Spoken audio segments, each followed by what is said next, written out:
Ladies and gentlemen, joining me on the line, he is from CinemaBlend.com. He talks about revenge in movies.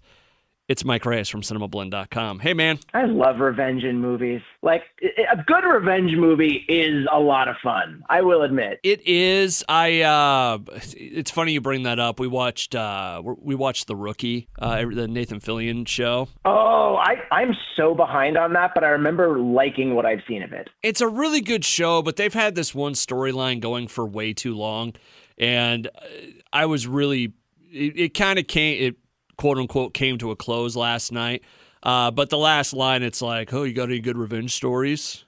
I love those. And, one of those kind of things. It's like, oh, my God, this story's not over yet. Anyways. Hey, Mike, what's going on? What do you want to talk about this week? I have seen a movie this week, believe it or not. Real quick, you might be going to see Creed 3 tonight. If you do, we'll do some time traveling tomorrow, and we'll put that at the end here. But we will talk about it a little bit. First off, let's get to the movie you have seen. What's out this week? Well, I was going to say, if you want to start with Creed 3, we can, because that's your headliner. Yeah, I mean, we can. We could. Let's briefly go over it. And then if we do some time traveling at the end, we'll do some time traveling. We're not promising anything. You just have to wait till the end to see. True. I mean, I have heard very good things about it. Obviously, Jonathan Majors is getting a lot of really good reviews for it. In fact, I think our official review, the headline is flat out asks, is it too early to call 2023 the year of Jonathan Majors? No, it's not. I certainly don't think it is. Especially because he's fantastic in Quantumania. Go see Quantumania and don't let people scare you away from it. Quantumania is fun. But also, we've been building up to this sort of thing because, he has his appearance in Loki. Lovecraft Country was fantastic. His role in The Five Bloods was fantastic. Like, this man has been building a head of steam, and it's only going to get greater because he's also got I think the movie's called Magazine Dreams. Yep. Which is very much about toxic masculinity and dissecting that culture.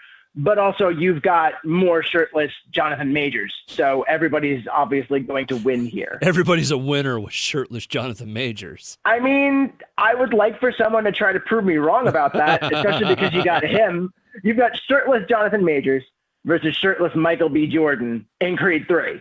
You've got Kang versus Killmonger. Everybody's been talking about that, and I kind of wish that they would do some sort of short where it is Creed. It is literally a Killmonger versus Kang, but it is what it is. Neither here nor there. I'm glad for the dude, and I can't wait to see this because I love the Creed movies. You know what? I don't know if I've seen the second one. I think I've seen parts of it. Well, as luck would have it, if you have an HBO Max subscription, Creed and Creed 1 are both available right now. Oh, cool. I might, you know what? There's something about a good boxing movie. There's something about a good sports movie. Like, I'm not I'm not a big sportsman. We know. But a really good sports movie, you. You, love you. I mean, I'm a movie reviewer. Not a lot of movie reviewers are sportsmen. Some could be. I'm not saying anyone can't be. But anyway, back to what we're talking about. I'm not a big sports player, but I do love a good sports movie. Remember the Titans, Field of Dreams. You've got the classics there. And then, obviously, watching the Creed series Creed 2 is pretty damn good. Like, I remember sitting there at the screening, because I actually covered the junket for that when it came out. And I remember sitting there at the screening and just, you get really pumped by the time you get to, there's a big montage towards before the final fight. Yeah. And it's one of those ones where it's just, they did the same thing in Creed 1. And they do it again beautifully in Creed 2, where it's just, I still have that song on my playlist. It's this fantastic moment where it's just I can't wait for you to kick some other guy's ass. That's awesome. Because just watch Creed 2. I can't wait to watch Creed 3. That really depends on planning and whatnot. It usually does. Yeah, I mean, if I see it this weekend, we can talk about it next week. There you go. Perfect. Mike Reyes from CinemaBlend.com joining me on the line. What's the movie you have seen this weekend? So the movie I did see this weekend was Operation Fortune: Ruse de Guerre. And that's a name. I'm sorry I didn't see Creed 3 this week, folks, but I saw this prepping for, well, first of all, I saw it because I was reviewing it, but also I was prepping for some interviews that sadly did not happen, although one did happen because I got to talk to Carrie Elways because of this. Oh, but cool. That's neither here nor there. Yeah, Carrie Elways is a cool dude. Very, very polite, very warm, very accepting. Just that was a really cool moment where it's like, wow, man, I talked to Robin Hood.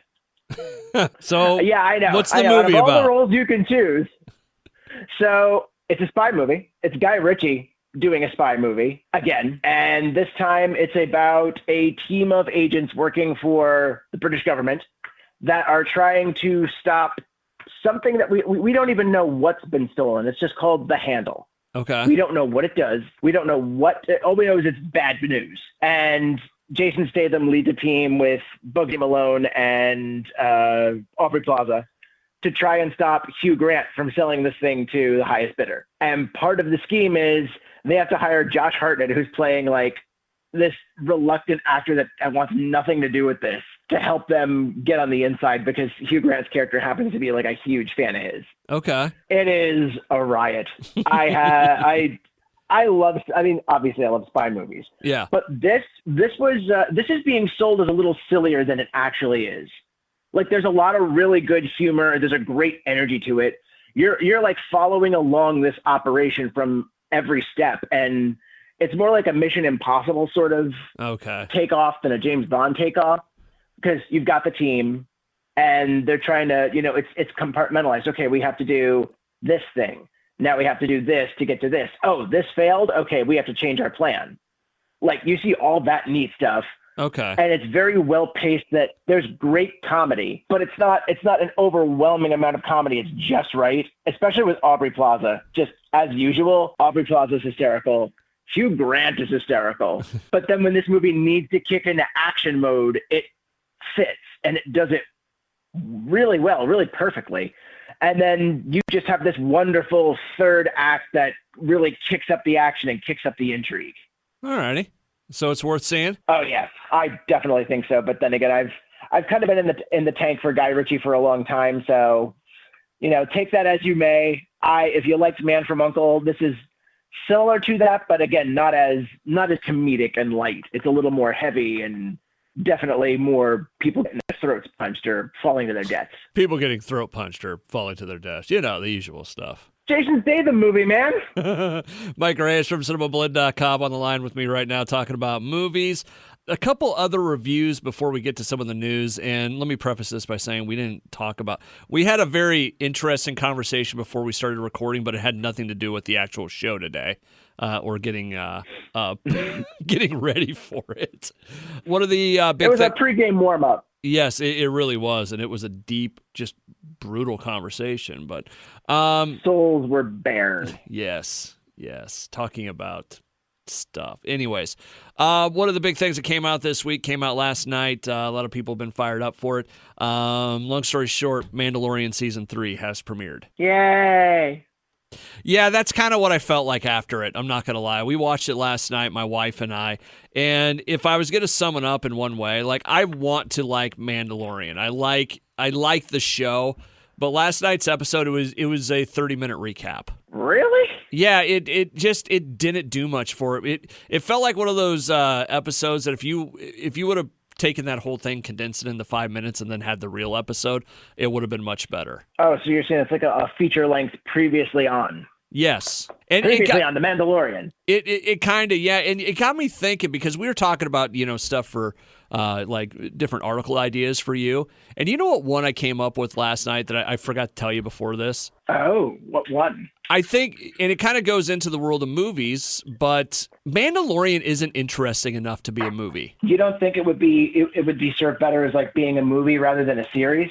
I don't think so, because it feels like we have a lot of, unless they cut or change the editing on it, and Listen, maybe I'm the only guy that kind of saw this, but like last night, it's like there's nothing in that episode that there was one scene maybe that kind of set up the next thing because we'd already covered a lot of it. I wonder if they felt like they had to put that up because it's been a while since the previous season. So maybe they wanted to just stretch their legs a bit, reestablish tone, especially because keep in mind, we're coming off of Book of Boba Fett, Andor, which was awful. And I forget what else. What, Andor? I didn't even make it all the way through Andor. Really? Yeah. And I know I'm kind of the weird one on that one, but I started watching it and I got bored with it and I just never went back. Wow. I know. It's maybe I'm a bad Star Wars fan or something. I don't know, but I just like last night's episode. It was good. Don't get me wrong. I mean, it looked cool. There was, the special effects are great. I love, they did a Pedro. Star Wars. Huh? They did a Star Wars, all that. It just, by the end of it, I'm like, okay, I was expecting a lot more. And it got me thinking, I'm like, this could never, if this was strung together with a bunch of other, it would be a weird movie. Like, I don't know if there'd be enough to keep me there if it was a movie.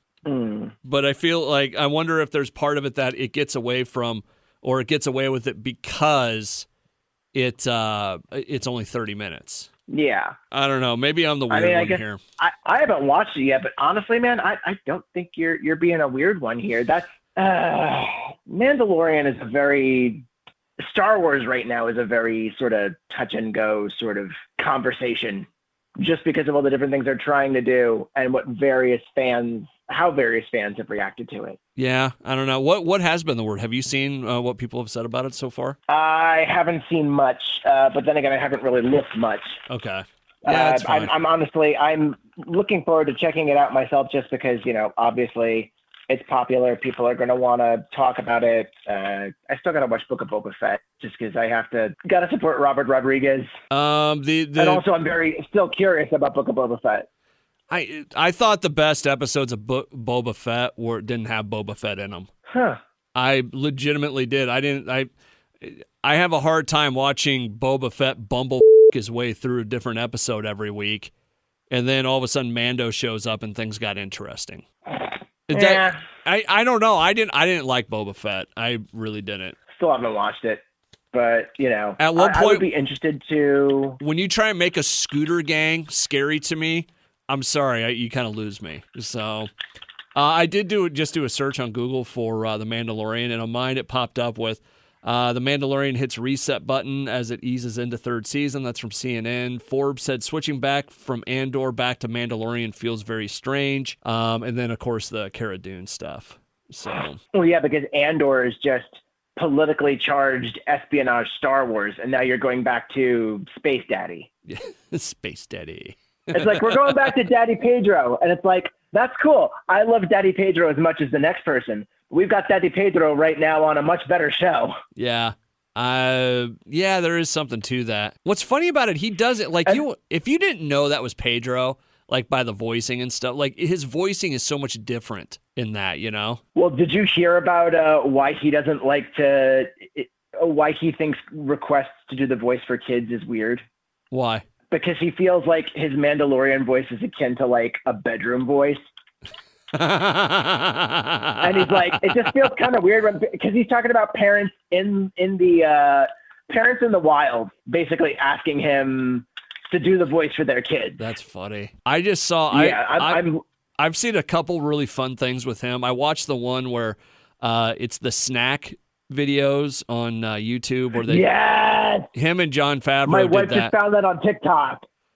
They did one. I watched that, and then I found the Pedro Pascal being interviewed while attached to a polygraph. Oh, that's been floating around too. That's hilarious. So I found the quote because he's on the Graham Norton show, and he said it was inappropriate when parents asked him to do that. People come up to me and ask me to do the voice for their kids, but I think it sounds inappropriate because it's a breathy, low-register bedroom voice. It's so creepy and doesn't work in real life. That's wonderful. The same man that has no problem being known as your slutty daddy. Yep. Mike Reyes from cinemablend.com.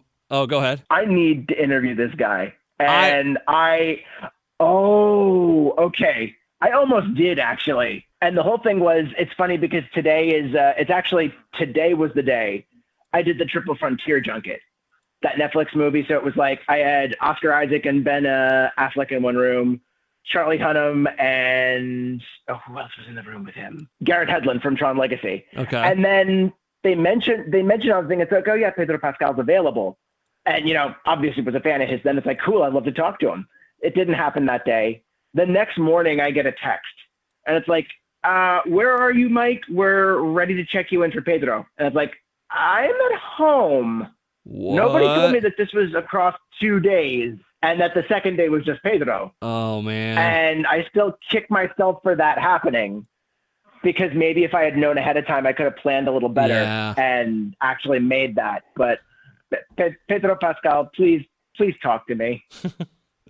I don't even have to interview. I just want to talk to you for a little bit. I just want to, you know what? Just go full massive weight of unbearable talent. Just go out there and hang out. Have you seen that yet? 2 together. No, I haven't watched it yet. A buddy of mine here at work finally watched it, and he goes, "I laughed so hard at that movie." You know what? I really want to get that.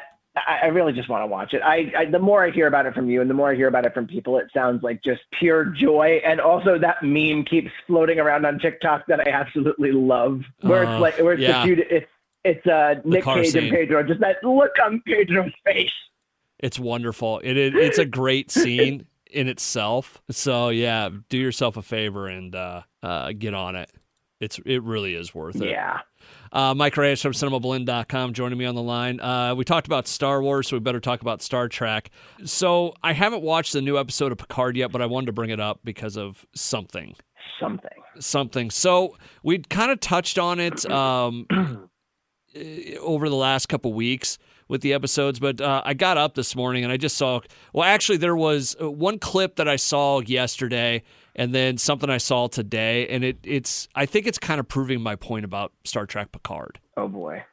So you have a show that's actually pretty good, right? But the part that takes me out of it is a big part of movies, TV, and whatever is establishing your universe and how things kind of work in there, right? Yeah. Star Trek Picard is fully in the Star Trek universe, but then has really weird moments where like everything you've ever been kind of taught about Star Trek for a scene gets thrown out the window. Huh. Does that make sense? Yeah. Like there was a scene that came up, and not a huge spoiler, but at one point throughout Star Trek, whenever you have a captain of a ship, they'll hold on to that captain's chair no matter what, right? Yeah. They will, like, you have to pry their cold, dead ass out of that chair before they'll give it up, right? Yeah, and many have been pried out of there from their cold, dead ass. Well, they showed this clip, and it was the captain of the Titan, the Shaw guy that I brought up on the first episode, that he had a very weird way of like being around two of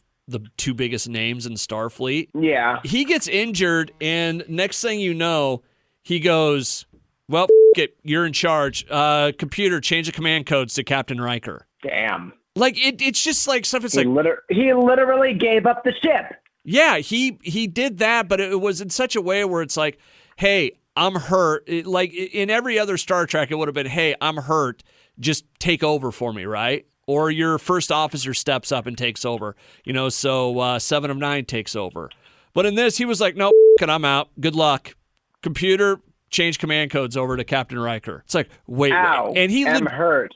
And he legitimately says, like, you guys got us into this, you get us out. It's like, wait, what? And it's not always his character, but then I saw another clip, and Riker says something to Picard that, wait, you were just talking about him in one way like 2 episodes ago, and you just threw one of the worst things you could ever say to him here 2 episodes later. What, Picard and Riker got into a fight? Yeah. Oh, shit.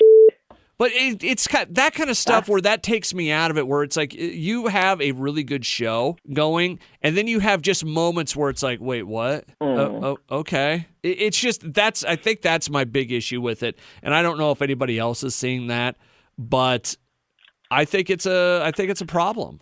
Both in the case of Star Wars and Star Trek, you have those moments where it's just so divisive that fans all of a sudden are not, they don't feel comfortable, and I'll put that in quotes, just because that's obvious. That's obviously what it is. It's like people go to these things for comfort, and it's to the point where people are so precious about it that the fandom is so incensed when it comes to certain decisions. I don't think it's completely that. I don't think it's a I want to be comfortable type thing, because I want conflict in Star Trek.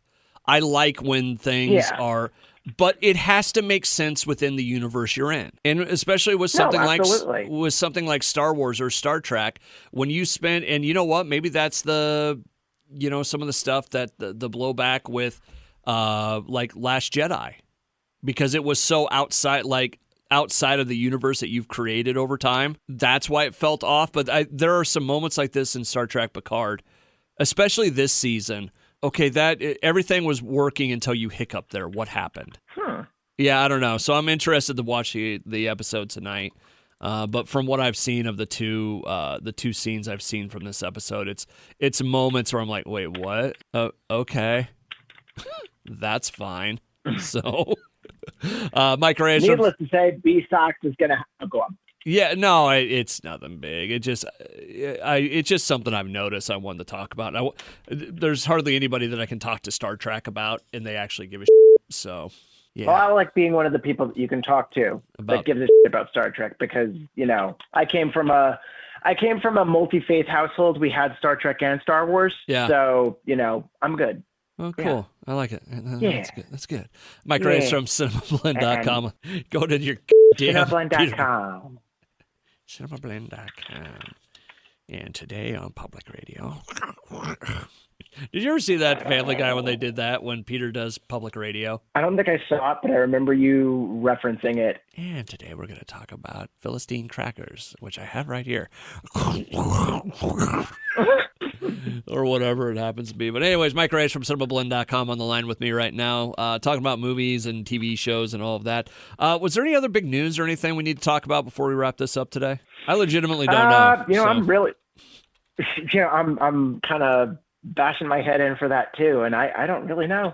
I mean, there was probably news, but nothing that sticks out, right? Oh, okay, there is something I wanted to talk about. Yo. So I think it's this weekend. Chris Rock has his live comedy special going to Netflix on Saturday night, if I remember correctly. And that is apparently where he is going to officially talk about getting slapped at the Oscars. Oh, really? Yeah. Like literally, this is going to be a live stream on Netflix Saturday night. And that reminds me of like the HBO days, where it was like HBO was known for having like comic relief, or like the latest George Carlin special, or all these other stand-ups. Yeah. Like I think they still do that to a certain point, but it just reminds me of how much of an event that was. Yeah. And I'm really interested to see how Chris Rock tackles this in his bit. Yeah, there's a couple ways, because if he does it, this is one of those situations where if he does this wrong, he'll all of a sudden become the bad guy. Oh yeah. No, that goes without saying. It's boy. I think that's why he's taken so long to actually talk about it. Like, he's made little jokes and jabs here and there, but he's never full throttle. Yeah. Well, he wanted to make money off it. He's smart. Well, yeah, but at the same time, like, of course he's gonna. That was a typically Chris Rock answer. It's like, oh, you want to hear about it? I'm gonna do it on a special, and you're gonna pay for me for it. That's a typical Chris Rock answer. But besides that, I'd like to think he knew. It's like, okay, I remember what happened at the Oscars. Yeah. And I know how these sorts of situations play if you don't go tread carefully.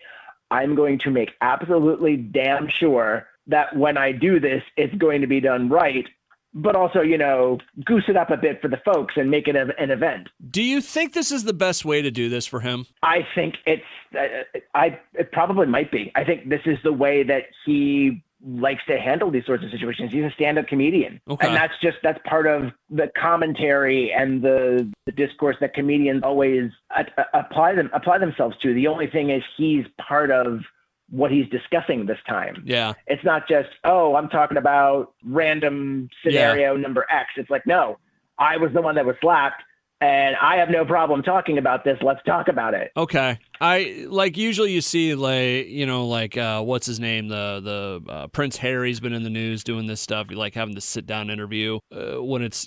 Well, that's the Royals. That's the Royals. That's personalities of that caliber. Yeah. It's like that's how they do it. Stand-up comedians are a very different breed. No, I It's like understand. you want to share your feelings. I just didn't know if this is the best way to do it. I think in his line of work, yeah, Okay. because that's how they talk these things out. You go back to when Martin Lawrence had a whole movie about his stand-up where he talked about the troubles that he was having in life. Yeah. And I think that's a performer for you. That's a stand-up comedian for you. Huh. All right. Well, I'll watch it this weekend probably. Yeah, I'm cool with that. I don't see Chris Rock doing I don't know who the equivalent of Barbara Walters would be these days. Like one of those sorts of interviews where it's like you're sitting in chairs and soft lighting and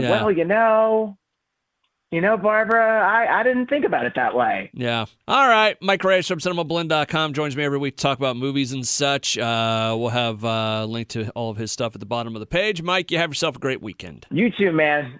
Go forth into that Mandalorian universe and, I don't know, do stuff.